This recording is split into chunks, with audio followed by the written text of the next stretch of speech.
അനുദിന വിശുദ്ധർ ജനുവരി 23 വിശുദ്ധ ഇദേഫോൺസസ്.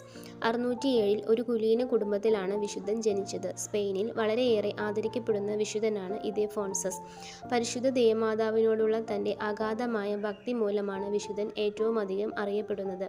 വളരെ ചെറുപ്പത്തിൽ തന്നെ ആശ്രമത്തിൽ ചേർന്ന അദ്ദേഹം ക്രമേണ അവിടുത്തെ ആശ്രമാധിപനായി തീർന്നു. തുടർന്ന് 653 655 ടോൾഡോയിലെ കൗൺസിലുകളിൽ പങ്കെടുത്തു.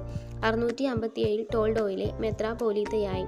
പരിശുദ്ധാത്മാവ് വിശുദ്ധന് പ്രത്യക്ഷപ്പെടുകയും ഒരു കാഥ സമ്മാനിക്കുകയും ചെയ്തുവെന്ന് ദൈവശാസ്ത്ര പണ്ഡിതർ പറയുന്നുണ്ട്. വളരെയേറെ പ്രചാരം നേടിയ ഒരു എഴുത്തുകാരൻ കൂടിയായിരുന്നു വിശുദ്ധൻ.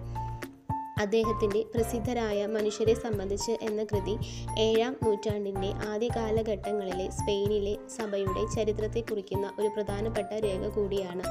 667 വിശുദ്ധ ഇദേഫോൺസസ് കർത്താവിൽ നിദ്ര പ്രാപിച്ചു. നന്ദി.